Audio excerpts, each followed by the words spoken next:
Jeeves Punjab News TV।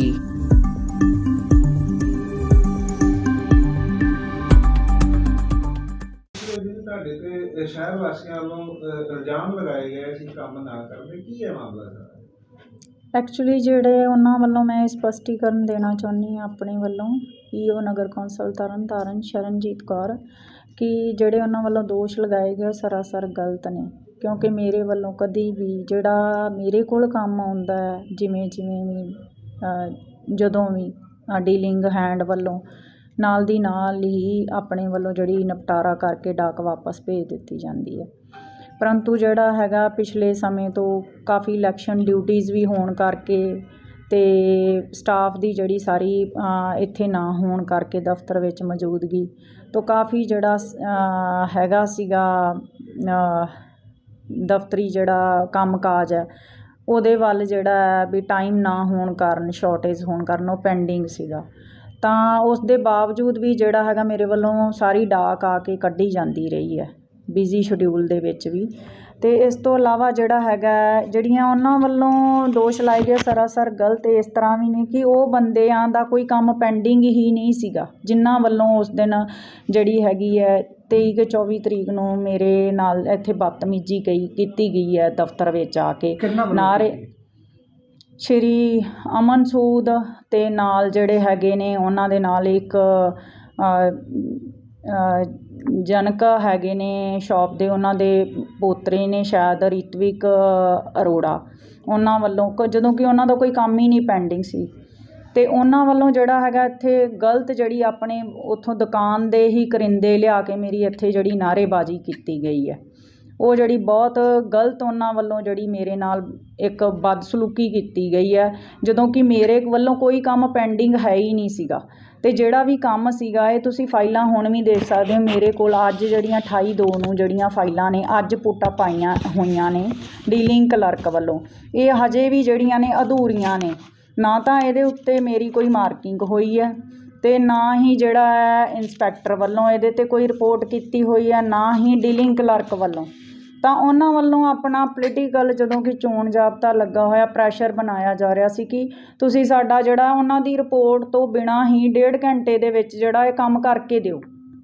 ਪਰ madam ਤੁਸੀਂ ਇੱਕ ਜ਼ਿੰਮੇਵਾਰ ਪੋਸਟ 'ਤੇ ਬੈਠੇ ਜੀ, ਉਸ ਦਿਨ ਤੁਸੀਂ ਆਪਣੀ ਸੀਟ ਛੱਡ ਕੇ ਇੱਥੋਂ ਨਾਅਰੇਬਾਜ਼ੀ ਹੋਈ ਤੁਸੀਂ ਚਲੇ ਜਾਂਦੇ ਹੋ, ਇਹਦੇ ਬਾਰੇ ਮਤਲਬ ਤੁਸੀਂ ਡੀਸੀ ਸਾਹਿਬ ਨੂੰ ਜਾਂ ਹੋਰ ਕਿਸੇ ਨੂੰ ਕੰਪਲੇਂਟ ਕੀਤੀ? ਉਹ ਤਾਂ ਜੀ ਦੇਖੋ ਮੇਰੇ ਜਿਹੜੇ ਹਾਇਰ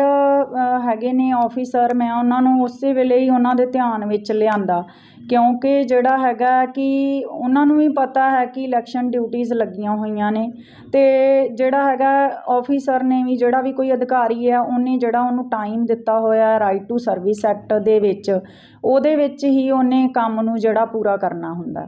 ਇਹ ਤਾਂ ਹੈ ਨਹੀਂ ਗਾ ਵੀ ਜਿਹੜਾ ਹੈਗਾ ਕਿ ਹੁਣੇ ਹੀ ਪੇਪਰ ਲਿਆਂਦਾ, ਹੁਣੇ ਹੀ ਉਹਨੂੰ ਕਹਿ ਦਿੱਤਾ ਕਿ ਦਰਜ ਕਰੋ, ਹੁਣੇ ਹੀ ਉਹਨੂੰ ਜਿਹੜਾ ਹੈਗਾ ਉਹਦੀ NOC ਜਾਰੀ ਕਰੋ ਇੱਕ ਦਿਨ ਦੇ ਵਿੱਚ। ਅਤੇ ਉਹ ਜਿਹੜਾ ਹੈਗਾ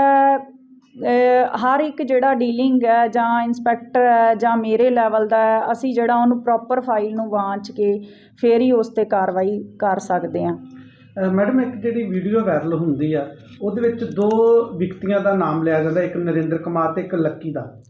ਉਹਦੇ 'ਤੇ ਤੁਸੀਂ ਕੀ ਕਰ ਰਹੇ? ਪਹਿਲਾਂ ਦੀ ਵੀਡੀਓ ਜਿਹੜੀ ਮਤਲਬ ਤੁਹਾਡੀ ਵਾਇਰਲ ਹੁੰਦੀ ਆ ਵੀ ਉਹ 'ਚ ਤੁਸੀਂ ਕਹਿੰਦੇ ਵੀ ਇਹ ਆਹ ਬੰਦਿਆਂ 'ਤੇ ਮਤਲਬ ਪੈਸੇ ਲੈਣ ਦੇ ਰੋਪ ਲੱਗੇ, ਉਹਦੇ ਬਾਰੇ ਕੀ ਕਹਿੰਦੇ? ਉਹਨਾਂ 'ਤੇ ਤੁਸੀਂ ਕੀ ਕਾਰਵਾਈ ਕੀਤੀ ਹੈ? ਇਹ ਉਹਨਾਂ 'ਤੇ ਜੀ ਦੇਖੋ ਮੈਂ ਇਹੀ ਅੱਜ ਸ਼ਹਿਰ ਵਾਸੀਆਂ ਨੂੰ ਬੇਨਤੀ ਕੀਤੀ ਹੈ ਕਿ ਜੇ ਉਹਨਾਂ ਨੇ ਕੋਈ ਨਿਚਲੇ ਪੱਧਰ 'ਤੇ ਮੇਰੇ ਜਿਹੜੇ ਦਫ਼ਤਰ ਦੇ ਸਟਾਫ ਵੱਲੋਂ ਕੋਈ ਭ੍ਰਿਸ਼ਟਾਚਾਰ ਕੀਤਾ ਗਿਆ, ਰਿਸ਼ਵਤ ਲਈ ਗਈ ਹੈ, ਤਾਂ ਉਹਦੇ ਸੰਬੰਧ 'ਚ ਜਦੋਂ ਵੀ ਮੇਰੇ ਕੋਲ ਲਿਖਤੀ ਉਹਨਾਂ ਦੀ ਰਿਪੋਰਟ ਆਈ ਹੈ ਬਾਅਦ ਵਿੱਚ ਮੇਰੇ ਉਸ ਦਿਨ ਦੀ ਵੀਡੀਓ ਵਾਇਰਲ ਹੋਣ ਤੋਂ ਬਾਅਦ, ਤਾਂ ਮੇਰੇ ਵੱਲੋਂ ਜਿਹੜੀ ਉੱਚ ਅਧਿਕਾਰੀਆਂ ਨੂੰ ਕਾਰਵਾਈ ਹਿੱਤ ਲਿਖਿਆ ਗਿਆ। ਕਾਰਵਾਈ ਕੀਤੀ ਗਈ ਉਹਨਾਂ 'ਤੇ?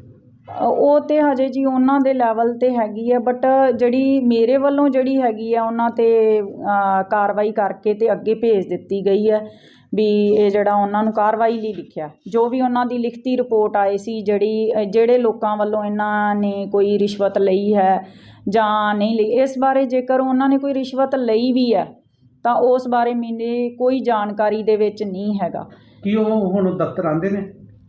ਜੀ ਹਾਂ, ਉਹ ਦਫ਼ਤਰ ਵਿੱਚ ਜਿਹੜੇ ਹੈਗੇ ਨੇ ਸ਼੍ਰੀ ਵਰਿੰਦਰਪਾਲ ਨੇ, ਉਹਨਾਂ ਦੀ ਡਿਊਟੀ ਜਿਹੜੀ ਹੈ ਹੁਣ ਨਕਸ਼ਾ ਜਿਹੜਾ ਬ੍ਰਾਂਚ ਵਿੱਚ ਹੈ ਤੇ ਨਾਲ ਹੀ ਪ੍ਰੋਪਰਟੀ ਟੈਕਸ ਬ੍ਰਾਂਚ ਵਿੱਚ ਹੈ ਤੇ ਨਾਲ ਹੀ ਜਿਹੜੀ NOC ਦੇਣ 'ਤੇ ਡਿਊਟੀ ਲੱਗੀ ਹੋਈ ਹੈ ਤੇ ਉਹ ਕੰਮ ਕਰ ਰਹੇ ਨੇ। ਬਟ ਜਿਹੜਾ ਇਹ ਦੋਸ਼ ਲਗਾਏ ਜਾ ਰਹੇ ਨੇ ਸਾਰਿਆਂ ਵੱਲੋਂ ਹੀ ਕਿ ਸ਼ਹਿਰ ਵਾਸੀਆਂ ਵੱਲੋਂ ਜਾਂ ਜਿਹੜੇ ਵੀ ਪ੍ਰਾਰਥੀ ਆਉਂਦੇ ਨੇ ਐਪਲੀਕੈਂਟ ਕਿ ਰਿਸ਼ਵਤ ਲਈ ਜਾਂਦੀ ਹੈ। ਨਿਚਲੇ ਪੱਧਰ 'ਤੇ ਜੇ ਕੋਈ ਰਿਸ਼ਵਤ ਦੀ ਮੰਗ ਕਰਦਾ ਹੈ ਤਾਂ ਉਸ ਬਾਰੇ ਮੇਰੀ ਕੋਈ ਜਾਣਕਾਰੀ ਨਹੀਂ ਮੇਰੇ ਕੋਲ ਹੈਗੀ ਵੀ ਉਹ ਆਪ ਵੀ ਜ਼ਿੰਮੇਵਾਰ ਹੈਗੇ ਨੇ ਕਿਤੇ ਕਿ ਉਹ ਕਿਉਂ ਨਹੀਂ ਜਦੋਂ ਜਿੰਨੀ ਆਪਾਂ ਫੀਸ ਦਿੰਦੇ ਆ ਉਹਦੀ ਕਿਉਂ ਨਹੀਂ ਪਰਚੀ ਦੀ ਡਿਮਾਂਡ ਕਰਦੇ ਉਨੀ। ਮੈਡਮ, ਸ਼ਹਿਰ ਵਾਸੀਆਂ ਵੱਲੋਂ ਇਲਜ਼ਾਮ ਦੋਸ਼ ਤੁਹਾਡੇ 'ਤੇ ਲਾਏ ਜਾਂਦੇ ਆ ਕਿ ਮੈਡਮ ਉਸ ਫਾਈਲ 'ਤੇ ਸਾਈਨ ਕਰ ਦਿੰਦੇ ਆ ਜਿਹਦੇ ਪੈਸੇ ਦਿੱਤੇ ਜਾਂਦੇ ਨੇ, ਦੂਜੀਆਂ ਜਿਹੜੀਆਂ ਫਾਈਲਾਂ ਉਹ ਪੈਂਡਿੰਗ ਹੀ ਪਈਆਂ ਨੇ। ਸਰਾਸਰ ਗਲਤ ਇਲਜ਼ਾਮ ਲਗਾਏ ਜਾ ਰਹੇ। ਮੈਂ ਪਹਿਲਾਂ ਵੀ ਤੁਹਾਨੂੰ ਦੱਸ ਚੁੱਕੀ ਹਾਂ ਕਿ ਮੇਰੇ ਕੋਲ ਜਿਹੜੀਆਂ 20 ਤੋਂ 25 ਫਾਈਲਾਂ ਨੇ, ਜਦੋਂ ਕਿ ਪਹਿਲਾਂ ਨਰਿੰਦਰ ਕੁਮਾਰ ਦੀ ਡਿਊਟੀ ਸੀ, ਉਸ ਤੋਂ ਬਾਅਦ ਜਿਹੜੀ ਹੈ ਵਰਿੰਦਰਪਾਲ ਦੀ ਡਿਊਟੀ ਲੱਗੇ ਨੂੰ ਵੀ ਜਿਹੜਾ ਹੈਗਾ ਮਹੀਨੇ ਦੇ ਕਰੀਬ ਹੋ ਗਿਆ। ਤਾਂ ਅੱਜ ਜਿਹੜੀਆਂ 28 ਤਰੀਕ ਨੂੰ ਜਿਹੜੀਆਂ ਮੇਰੇ ਕੋਲ ਫਾਈਲਾਂ ਪੁੱਟ ਅਪ ਹੋਈਆਂ ਨੇ, ਕਾਫੀ ਤੁਸੀਂ ਦੇਖ ਸਕਦੇ ਹੋ ਕਿ 20 ਤੋਂ 25 ਫਾਈਲਾਂ ਹੈਗੀਆਂ ਨੇ, ਅੱਜ ਮੇਰੇ ਮਾਰਕਿੰਗ ਹੋਣ ਵਾਸਤੇ ਆਈਆਂ ਨੇ। ਤਾਂ ਇੱਥੇ ਜਿਹੜਾ ਹੈਗਾ ਮੇਰੇ ਤੋਂ ਬਾਅਦ ਜਿਹੜੀ ਹੈਗੀ ਹੈ ਡਿਊਟੀ ਬਣਦੀ ਹੈ ਇੰਸਪੈਕਟਰ ਦੀ। ਅਗਰ ਮੇਰੇ ਕੋਲ 2 ਹੋਰ ਐਡੀਸ਼ਨਲ ਚਾਰਜ ਨੇ, ਬਾਬਾ ਬਕਾਲਾ ਸਾਹਿਬ ਔਰ ਰਈਆ, ਤਾਂ ਮੈਂ ਉਧਰ ਮੇਰੀ ਗੈਰ ਹਾਜ਼ਰੀ ਵਿੱਚ ਤਾਂ ਮੈਂ ਇਹਨਾਂ ਦੇ ਆਰਡਰ ਵੀ ਕੱਢੇ ਹੋਏ ਨੇ ਦਫ਼ਤਰੀ ਕਿ ਤੁਸੀਂ NOC 'ਤੇ ਜਿਹੜੀ ਹੈਗੀ ਹੈ ਤੁਸੀਂ ਇਹਦੇ ਮੇਰੀ ਜਿਹੜੀ ਡਾਕ ਦਾ ਬਾਅਦ ਵਿੱਚ ਨਿਪਟਾਰਾ ਕਰਨ ਲਈ ਜਿਹੜੇ ਹੈ ਤੁਸੀਂ ਜ਼ਿੰਮੇਵਾਰ ਹੋਵੋਗੇ। ਪਰੰਤੂ ਜਿਹੜਾ ਅੱਜ ਵੀ ਕੀ ਮੈਂ ਦਫ਼ਤਰ ਜਦੋਂ ਆਈ ਹਾਂ ਤਾਂ 12 ਵਜੇ ਤੱਕ ਜਿਹੜੇ ਮਨਿੰਦਰ ਸਿੰਘ ਇੰਸਪੈਕਟਰ ਨੇ ਉਹ ਆਪਣੀ ਸੀਟ 'ਤੇ ਮੌਜੂਦ ਨਹੀਂ ਸੀ। ਤਾਂ ਉਸ ਕਾਰਨ ਕੁਛ ਜਿਹੜੇ ਪ੍ਰਾਰਥੀ ਆ ਮੇਰੇ ਕੋਲ ਸਿੱਧੇ ਆਏ ਨੇ ਤੇ ਕਿ ਜਿਹੜਾ ਹੈਗਾ ਮੈਡਮ ਸਾਡੀ ਫਾਈਲ ਜਿਹੜੀ ਹੈ ਤੁਹਾਡੇ ਕੋਲ ਸਾਈਨਾਂ ਲਈ ਪਈ ਹੋਈ ਹੈ ਤਾਂ ਸਾਡੀ NOC ਜਾਰੀ ਕੀਤੀ ਜਾਵੇ। ਤਾਂ ਮੇਰੇ ਵੱਲੋਂ ਫਿਰ ਜਿਹੜਾ ਡੀਲਿੰਗ ਕਲਰਕ ਉਸ ਨੂੰ ਬੁਲਾ ਕੇ ਪੁੱਛਿਆ ਗਿਆ ਕਿ ਇਹਨਾਂ ਦੀ ਫਾਈਲ ਮੈਨੂੰ ਜਿਹੜੀ ਹੈਗੀ ਅੱਜ ਤੁਸੀਂ ਫਾਈਲਾਂ ਕੋਈ ਕੀਤੀਆਂ ਨੇ ਅਤੇ ਉਹ ਪੁੱਟ ਅਪ ਕੀਤੀ ਜਾਵੇ। ਤਾਂ ਉਹ ਜਦੋਂ ਮੈਂ ਉਹਨਾਂ ਨੂੰ ਫਾਈਲ ਵਿਖਾਈ ਤਾਂ ਉਹ ਜਿਹੜੀ ਹੈ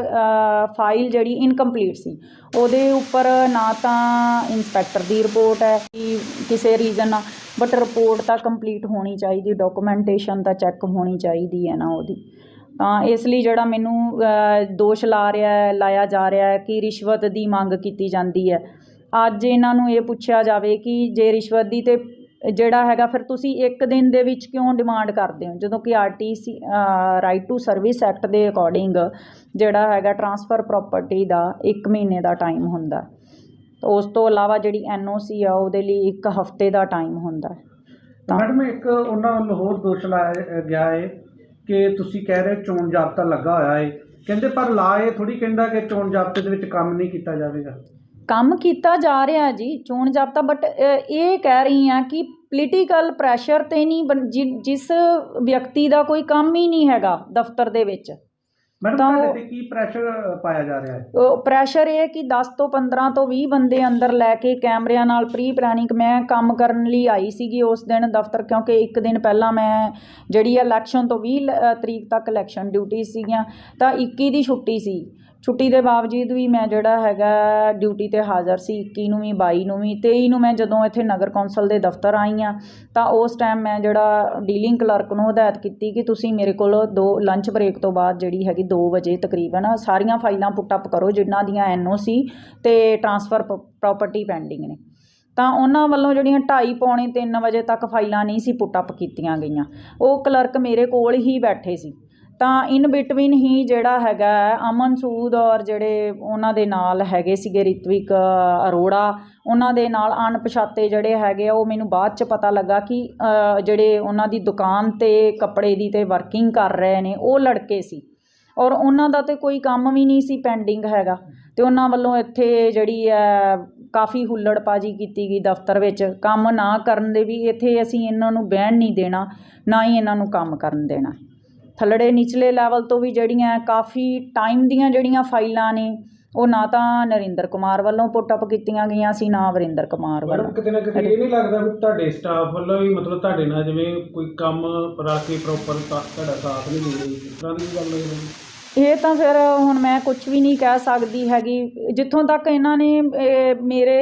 ਇੱਥੋਂ ਤੱਕ ਇਹਨਾਂ ਨੂੰ ਹੈਗਾ ਕਿ ਇਹ ਸੋਚ ਰਹੇ ਨੇ ਕਿ ਇੱਥੋਂ ਅਸੀਂ CO ਨਾਲ ਕੰਮ ਨਹੀਂ ਕਰਨਾ ਚਾਹੁੰਦੇ ਹੈਗੇ। ਤਾਂ ਇਹਨਾਂ ਨੂੰ ਬਦਲ ਦਿੱਤਾ ਜਾਵੇ ਵੀ ਕਾਫੀ ਇਹਨਾਂ ਵੱਲੋਂ ਪਿੱਛੇ ਜਿਹੜੀ ਕਿਉਂਕਿ ਮੈਂ ਕਾਫੀ ਕੰਮ ਦੇ ਮਾਮਲੇ 'ਚ ਸਟ੍ਰਿਕਟ ਹਾਂ ਅਤੇ ਮੈਨੂੰ ਇਹ ਹੁੰਦਾ ਕਿ ਕਿਸੇ ਨੂੰ ਵੀ ਜਿਹੜੀ ਹੈਗੀ ਹੈ ਪਬਲਿਕ ਨੂੰ ਹਰਾਸਮੈਂਟ ਨਾ ਹੋਵੇ, ਉਹਨਾਂ ਦਾ ਕੰਮ ਜਿਹੜਾ ਸਮੇਂ ਸਿਰ ਕਰਕੇ ਦਿੱਤਾ ਜਾਵੇ। ਸੂਟ ਜੀ ਦਾ ਉਦੋਂ ਕਹਿਣਾ ਸੀ ਵੀ ਮੈਡਮ ਬਜਾਏ ਕਿਸੇ ਗੱਲ ਦਾ ਕੰਮ ਦਾ ਜਵਾਬ ਦੇਣ ਦੀ ਬਜਾਏ ਰੋ ਕੇ ਸੱਚੇ ਹੋਣਾ ਜਾਂ ਇੱਥੋਂ ਭੱਜਣਾ ਬਿਹਤਰ ਸਮਝਦੇ ਆ, ਫਿਰ ਇਹੋ ਜਿਹੇ ਅਫਸਰ ਨੂੰ ਪੱਕਾ ਹੀ ਲੀਵ 'ਤੇ ਭੇਜ ਕੇ ਤੇ ਇਹਦੀ ਜਗ੍ਹਾ ਕੋਈ ਹੋਰ ਅਫਸਰ ਲਗਾਇਆ ਜਾਵੇ। ਇਹਦੇ ਬਾਰੇ ਕੀ ਕਹਿਣਾ ਚਾਹੋਗੇ? ਇਹਦੇ ਬਾਰੇ ਮੈਂ ਇਹ ਕਹਿਣਾ ਚਾਹੂੰਗੀ ਵੀ ਇਹਨਾਂ ਵੱਲੋਂ ਹੀ ਮੈਨੂੰ ਸਿਫਾਰਿਸ਼ ਕਰਕੇ ਲਿਆਂਦਾ ਗਿਆ ਸੀਗਾ ਕਿ ਜਿਹੜਾ ਹੈਗਾ ਇਹ ਈਓ ਮੈਡਮ ਜਿਹੜੇ ਕੰਮ ਕਰਨ ਵਾਲੇ ਨੇ, ਅਤੇ ਅੱਜ ਇਹੀ ਕਹਿ ਰਿਹਾ ਕਿ ਇਸ ਈਓ ਨੂੰ ਛੁੱਟੀ ਲੈ ਜਾਣੀ ਚਾਹੀਦੀ ਹੈ ਰੋ ਕੇ ਬਹਾਨਾ ਲਾ ਕੇ। ਮੈਂ ਇਹ ਦੱਸਣਾ ਚਾਹੁੰਦੀ ਹਾਂ ਕਿ ਉਹਨਾਂ ਦੇ ਸਪਸ਼ਟੀਕਰਨ ਵਾਸਤੇ ਕਿ ਉਹ ਆਪਣੇ ਸਾਰੇ ਜਿਹੜੇ ਡੀਲਿੰਗ ਕਲਰਕ ਅਤੇ ਜਿਹੜਾ ਸਟਾਫ ਹੈ ਨਾ ਉਹਨਾਂ ਨੂੰ ਛੁੱਟੀ 'ਤੇ ਭੇਜਣ, ਜਿਵੇਂ ਕਿ ਮਨਿੰਦਰ ਸਿੰਘ, ਰਾਜੀਵ ਕੁਮਾਰ, ਜਿਨ੍ਹਾਂ ਦੇ ਉਹਨਾਂ ਨੇ ਇਹ ਵੀ ਕਿਹਾ ਸੀ BMW ਗੱਡੀਆਂ, ਠੀਕ ਹੈ ਨਾ, BMW ਗੱਡੀਆਂ ਜਿਨ੍ਹਾਂ ਨੇ ਰੱਖੀਆਂ ਨੇ ਉਹਨਾਂ ਦੀ ਫਿਰ ਸਾਰੀ ਇਨਕੁਆਇਰੀ ਕਰਵਾਈ ਜਾਵੇ ਵੀ ਉਹਨਾਂ ਕੋਲ ਇੰਨੀ ਜਿਹੜੀ ਹੈਗੀ ਹੈ ਕਿੱਥੋਂ ਫੰਡਸ ਆ ਰਹੇ ਨੇ ਜਾਂ ਕੁਛ ਵੀ ਹੈ ਵੀ ਜਿਹੜੇ ਉਹ BMW ਗੱਡੀਆਂ ਰੱਖ ਲਏ ਨੇ। ਈਓ ਕੋਲ ਤਾਂ ਜਿਹੜਾ ਹੈਗਾ ਸੁਪਰਡੈਂਟ ਤੋਂ ਪਹਿਲਾਂ ਵੀ ਜਿਹੜੀ ਹਸਬੈਂਡ ਵੱਲੋਂ ਜਿਹੜੀ ਸਾਡੀ ਫੈਮਿਲੀ ਵੱਲੋਂ ਗੱਡੀ ਲਈ ਗਈ ਆ ਉਹ ਵਰਤੀ ਜਾ ਰਹੀ ਹੈ। ਮੇਰੇ ਕੋਲੋਂ ਤਾਂ ਨਵੀਂ ਕੋਈ ਗੱਡੀ ਵੀ ਨਹੀਂ ਆਪਦੇ ਪਰਸਨਲ ਉਹਦੇ ਲਈ ਵਰਤੀ ਜਾ ਰਹੀ। ਅਤੇ ਜਿੱਥੋਂ ਤੱਕ ਰੋ ਕੇ ਸੱਚੇ ਹੋਣ ਵਾਲੀ ਗੱਲ ਹੈ, ਅਤੇ ਜਦੋਂ ਕੋਈ ਕੰਪਿਊਟਰ ਆਪਰੇਟਰ ਹੀ ਇੱਥੇ ਕੰਮ ਨਹੀਂ ਕਰਨ ਨੂੰ ਤਿਆਰ ਹੈਗਾ ਕਿਉਂਕਿ ਉਹਨੂੰ ਸਟਾਫ ਵੱਲੋਂ ਡਰਾਇਆ ਜਾਂਦਾ ਕਿ ਜੇ ਤੁਸੀਂ ਈਓ ਮੈਡਮ ਦੇ ਆਖੇ ਲੱਗੇ ਤਾਂ ਤੁਹਾਨੂੰ ਜਿਹੜਾ ਅਸੀਂ ਹਟਾ ਦੇਵਾਂਗੇ ਆਊਟਸੋਰਸ ਸਟਾਫ ਨੂੰ, ਤੁਹਾਡੀ ਆਹ ਕਰਾਂਗੇ। ਪਤਾ ਨਹੀਂ ਉਹਨਾਂ ਨੂੰ ਕਿਸ ਤਰ੍ਹਾਂ ਦੀਆਂ ਧਮਕੀਆਂ ਕਿ ਉਹ ਵੀ ਡਰਦੇ ਹੋਏ ਇੱਥੇ ਦਫ਼ਤਰ 'ਚ ਮੇਰੇ ਰੂਮ 'ਚ ਆ ਕੇ ਕੰਮ ਕਰਦੇ ਨੇ, ਚਿੱਠੀਆਂ ਟਾਈਪ ਕਰਦੇ ਨੇ, ਜੋ ਕੋਈ ਵੀ ਕੰਮ ਕਰਦੇ ਨੇ, ਕਿਉਂਕਿ ਉਹਨਾਂ ਨੂੰ ਇਹ ਕਿਹਾ ਜਾਂਦਾ ਈਓ ਮੈਡਮ 'ਤੇ ਬਦਲ ਹੀ ਜਾਣੇ ਨੇ। ਅਤੇ ਇਸ ਤਰ੍ਹਾਂ ਮੇਰੇ ਵੱਲੋਂ ਕੋਈ ਵੀ ਨਾ ਤਾਂ ਰੋ ਕੇ ਦਫ਼ਤਰ ਛੱਡਿਆ ਜਾਂਦਾ ਅਤੇ ਨਾ ਕੋਈ ਬਹਾਨਾ ਹੀ ਬਣਾਇਆ ਜਾਂਦਾ, ਕਿਉਂਕਿ ਉਸ ਦਿਨ ਥੋੜ੍ਹਾ ਜਿਹਾ ਮੇਰੀ ਸਿਹਤ ਵੀ ਨਹੀਂ ਠੀਕ ਸੀ ਅਤੇ ਮੈਂ ਜਿਹੜਾ ਉਹਨਾਂ ਨੂੰ ਬਾਕੀ ਜਿਹੜਾ ਹੈਗਾ ਮੈਨੂੰ ਦਫ਼ਤਰ ਲੀਵ ਨਹੀਂ ਕਰਨਾ ਚਾਹੀਦਾ ਸੀ। ਇਹ ਮੈਂ ਮੰਨਦੀ ਹਾਂ ਕਿ ਮੈਂ ਉਹਨਾਂ ਨੂੰ ਉਸੇ ਦਿਨ ਹੀ ਇਹ ਜਸਟੀਫਾਈ ਕਰਦੀ ਫਾਈਲਾਂ ਮੰਗਾ ਕੇ, ਕਿਉਂਕਿ ਜਿਹੜੇ ਡੀਲਿੰਗ ਕਲਰਕ ਹੈਗੇ ਸੀ ਉਹ ਤਾਂ ਸੱਚੇ ਹੋ ਗਏ ਕਿ ਅਸੀਂ ਜਿਹੜਾ ਹੈਗਾ ਵੀ ਫਾਈਲਾਂ ਈਓ ਸਾਹਿਬ ਦੇ ਟੇਬਲ 'ਤੇ ਰੱਖਤੀਆਂ, ਉਹਨਾਂ ਦੇ ਆਉਣ 'ਤੇ ਹੀ ਉਹ ਵੀ ਆਈਆਂ। ਅਤੇ ਜਿਹੜੀਆਂ ਫਾਈਲਾਂ ਹਜੇ ਵੀ ਅਧੂਰੀਆਂ ਨੇ, ਹਰ ਪੱਖੋਂ ਅਧੂਰੀਆਂ ਨੇ, ਜਿਹੜੀਆਂ ਇਨਕੰਪਲੀਟ ਨੇ, ਅਤੇ ਕਿਸੇ ਵੀ ਅਧਿਕਾਰੀ ਨੇ ਜਿਹੜਾ ਹੈਗਾ ਥੱਲਿਓਂ ਰਿਪੋਰਟਿੰਗ ਹੋਣ ਤੋਂ ਬਾਅਦ ਹੀ ਜਿਹੜੀ ਹੈ ਡਾਕ ਜਿਹੜੀ ਹੈ ਉਹ ਡਿਸਬਰਸ ਕਰਨੀ ਹੁੰਦੀ ਹੈ, ਨਾ ਕਿ ਜਿਹੜਾ ਸਿੱਧਾ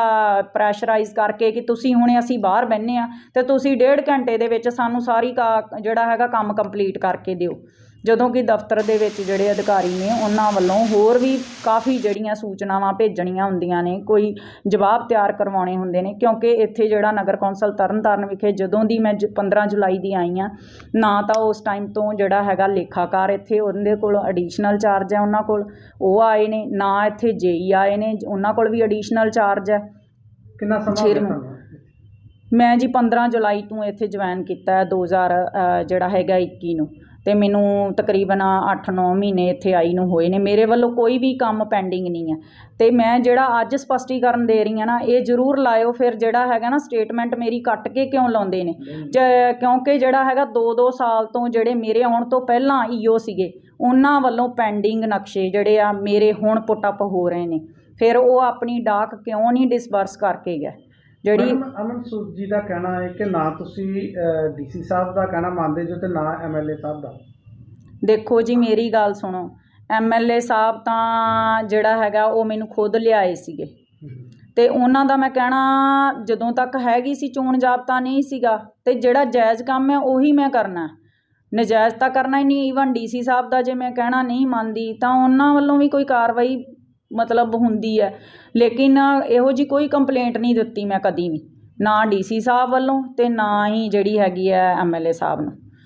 ਠੀਕ ਹੈ ਜੀ, ਓਕੇ, ਧੰਨਵਾਦ।